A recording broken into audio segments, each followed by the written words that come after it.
똑같은 문제를 푸는 거는 감을 잡은 아이들이 하는 시험 공부에 해당합니다. 그래서 저는 이 중상위권과 하위권 아이들을 위한 어떤 솔루션도 필요하다고 생각을 해요. 상위권과 중상위권을 가르는 문제는 뭐냐면 호흡이 조금 긴 문제, 이 쉬운 문제들을 얽어놓은 문제들을 아이들이 굉장히 못 푸는 경우가 많이 있어요. 오늘은 수학 공부를 상위권 아이들하고 중상위권 아이들하고 좀 하위권 아이들하고 어떻게 이거를 좀 다르게 접근하면 좋을까에 대해서 얘기를 한번 해보려고 하는데, 제가 이 말씀을 드린 이유는 저는 사실 조금 생각이 다르긴 하지만 아무리 그래도 우리나라의 수학 교육은 약간 상위권 학생들을 위한 수학 공부 방법이라고 저는 생각을 하거든요. 물론 이제 어느 시기나 어느 나라나 어느 곳이나 그래도 공부 잘하는 애들을 위주로 돌아가지 않겠느냐 하는 마음은 있지만, 저는 그래도 최근 들어서는 진짜 이 중상위권과 하위권 아이들이 성적을 잘 받기가 점점 힘들어지는 시대에 살고 있다고 생각합니다. 왜 그러냐면, 단적인 예를 들면 예전에 저랑 이제 부모님 세대가 어렸을 때는 쟤 진짜 수학 못한다 그러잖아요. 그럼 걔는 수학 몇 점 받는 애였냐면 한 50점이나 60점 정도 받는 애는 쟤 진짜 수학 못한다, 쟤 진짜 수학 포기했나 보다 얘기를 들었어요. 그리고 70점 정도 받으면 얘는 진짜 못하네 수학을, 이런 얘기를 들었었거든요. 근데 요즘은 그 학군지에서도 점수를 딱 보잖아요. 그러면 20점에서 30점 받는 애들이 되게 많아요. 이 아이들이 정말로 뭐 수학을 하나도 안 했냐 그러면 의외로 그렇지도 않은 아이들도 있더라. 이런 아이들 쉽게 올라올 수 있거든요. 근데 그 자리에 내버려 두잖아요. 그러면 잘 올라오지 못합니다. 왜냐하면 지금 한국에서 우리가 교육하고 있는 방식이 있잖아요. 문제를 계속 풀리고 유형별로 접근하게 하고, 그다음에 이제 그러면서 개념을 잡게 하고, 그다음에 반복시키고 하는 것들은 사실 어떻게 보면 뭐 중상위권이나 하위권 애들 위한 공부 방법 같지만, 저는 이 방법이야말로 사실 상위권을 위한 공부 방법이라고 생각을 해요. 특히 수학은 그냥 외운다고 새로운 문제를 풀 수 없기 때문에 이 문제 푸는 방법을 모르는데 계속 푼다? 이건 상위권과 하위권의 격차를 점점점 벌려주는 일이라고 저는 생각합니다. 그래서 최근에 어떤 곳에서 인터뷰를 할 때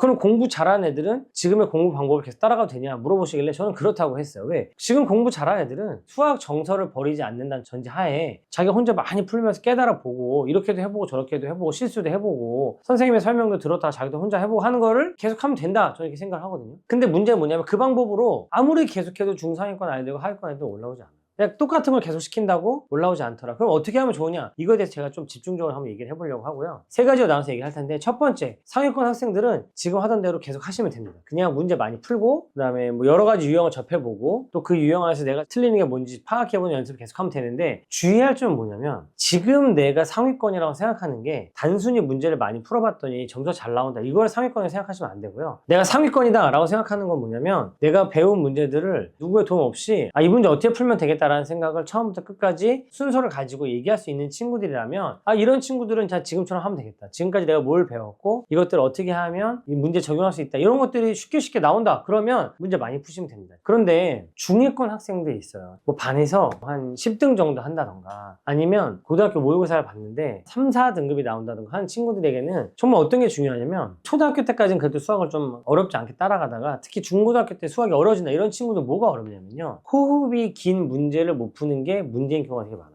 되게 어려운 발상을 요하는 문제들은 사실 그 문제까지 못 풀어도 우리가 상위권에 올라가는 데는 큰 지장이 없는 경우가 많아요. 그런데 우리가 이제 그런 문제 말고 상위권과 중상위권을 가르는 문제는 뭐냐면, 호흡이 조금 긴 문제, 이 쉬운 문제들을 얽어놓은 문제들을 아이들이 굉장히 못 푸는 경우가 많이 있습니다. 제가 어떤 예를 많이 드냐면, 아이들한테도 요즘은 바뀌었는지 모르겠어요. 옛날에 제가 군대에 있을 때는 여보세요라는 말 하면 안 되거든요. 전화를 받을 때 통신보안이라는 말을 해야 돼요. 그 다음에 자기의 소속과 관등 성명을 댄 다음에 무엇을 도와줘야 되냐고 물어봐야 되는 경우가 많거든요. 그러니까 이렇게 하는 거죠. 통신보안 신병교육대대 1중대 병장 이창준입니다. 무엇을 도와드립니까? 사실 어려운 거 하나도 없죠. 여보세요 대신 통신보안이라고 해. 그 다음에 너의 소속을 밝혀. 너는 신병교육대대 1중대잖아, 그지? 너의 관등성명은 뭐야? 병장 이창준이잖아, 그지? 근데 무엇을 도와줄 거면 물어봐. 이게 뭐 어렵나요? 그죠? 후임병들한테 해봐, 시작, 그러면 놀랍게도 이 말을 연속해서 하는 게 굉장히 어려워요. 여러 개의 문장들을 엮어가지고 하나의 문장을 얘기하는 게 생각보다 되게 어렵다. 그래서 이 호흡이 긴 문제들을 만들어 놨을 때 아이들이 수학에서도 버벅이는 게 굉장히 많다는 거죠.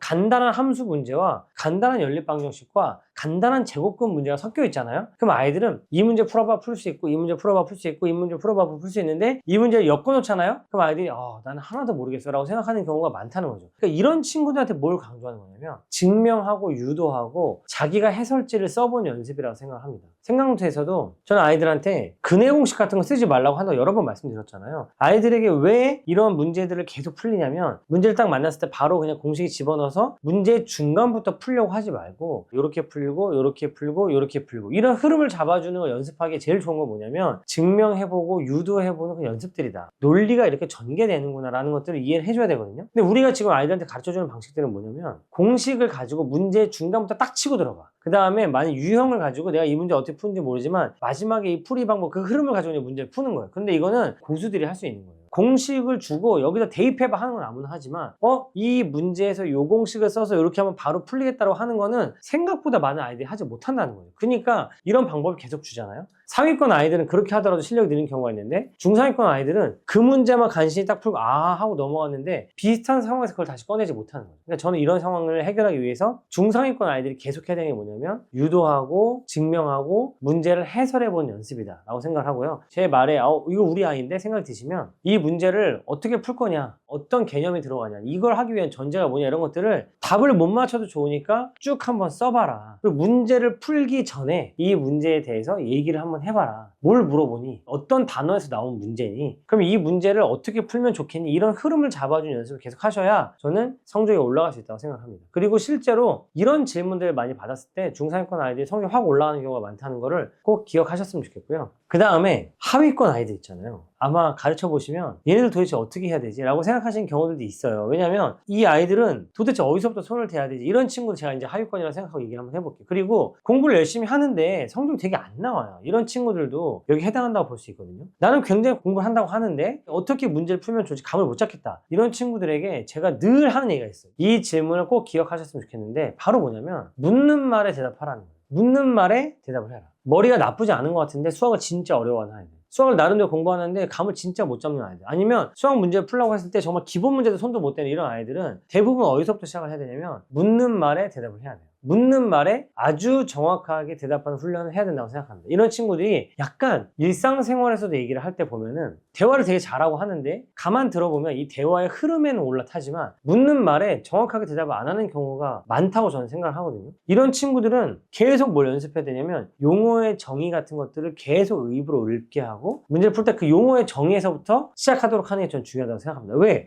용어의 정의를 활용하는 게 뭐냐면 바로 수학에서 말하는 묻는 말에 대답을 하는 거거든요. 예를 들어볼게요. 제가 아이들한테 문제를 풀어주다가 가끔 이런 걸 물어봐요. 원주율이 뭐야, 원주율? 제가 이 질문 많이 드린 적 있죠. 원주율이 뭐야? 그럼 아이들이 파이요. 파이가 뭔데? 3.14라고 하거든요. 제가 뭐라 물어봤냐면 원주율이 뭐냐? 원주율의 의미가 뭐냐라고 물어봤는데 아이들이 뭐라고 대답하냐면 3.14라고 대답을 해요. 이런 것부터가 벌써 묻는 말에 대답을 안 하는 거라고 생각합니다. 얘기를 하다 보면 이런 친구들 실제로 있어요. 이게 머리가 나쁜 게 아니라 약간 습관적으로 묻는 말에 정확하게 대답하지 않는 친구들이 다른 과목보다 수학을 굉장히 어려워하는 경우가 많아요. 예를 들어서 너 집이 어디니? 제 집 여기서 30분 걸려. 이렇게 말하는 친구도 있거든요. 너 집이 어디니? 그럼 뭐라고 해요? 30분이 걸린대요. 이거는 대답을 한 것 같지만 대답을 한 게 아닌 거죠. 이런 경우에 제가 뭐라고 하냐면 일상생활한테 이렇게 물어보진 않지만 수학 문제 풀 때 이런 친구들한테 내가 묻는 말에 정확하게 대답을 해라. 제가 뭐라고 하냐면 여기 각도를 구하려면 뭐가 필요하라고 물어봤더니 30도? 말하는 친구도 있어요. 제가 그런 친구한테 뭐라고 하냐면 내가 묻는 말에 정확하게 대답을 해. 내가 지금 너한테 뭐라고 물어봤어? 라고 물어보잖아요. 그럼 그 친구가 네? 라고 하는 경우가 많아요. 그러니까 질문을 정확히 듣지 않는 거죠. 제가 다시 여기 각도를 구하려면 넌 뭐를 구해야 돼? 뭘 필요해? 그랬더니 90도? 이렇게 물어보는 거죠. 이런 친구들 의외로 많다는 거를 여러분이 꼭 기억하셨으면 좋겠어요. 이게 막 던지는 거거든요. 근데 이런 친구들이 머리가 나쁜 게 아니에요. 묻는 말에 정확하게 대답하는 습관이 없고 한번 맞춰보겠다고 그냥 대답을 던지는 이런 습관이 있는 친구들이 많은데 이거를 못하게 하는 것만 해도 굉장히 수학 실력 향상에 도움이 된다고 생각합니다. 제가 38 곱하기 3을 너 어떻게 계산할 거야? 라고 물어보면 아이들이 114라고 얘기하는 경우가 많아요.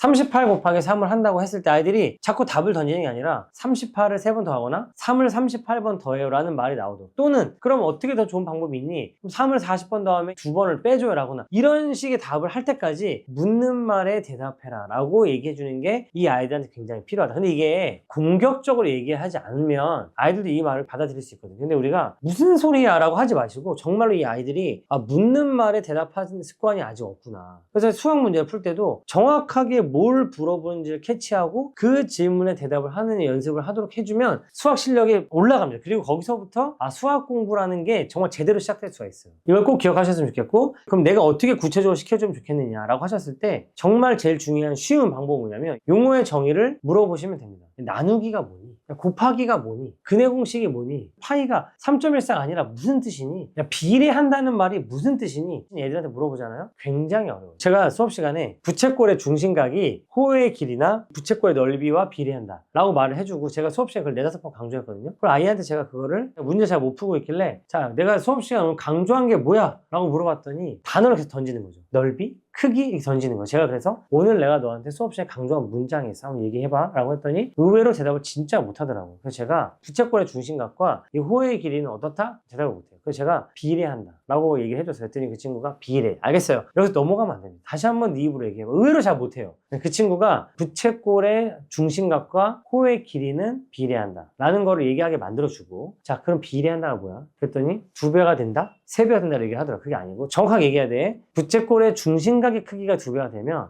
호의 길이도 2배가 돼. 부채꼴의 중심각의 크기가 3배가 되면 호의 길이도 3배가 돼. 알겠지? 자, 내가 뭐라 그랬어? 했을 때 의외로 대답 잘 못한다는 거죠.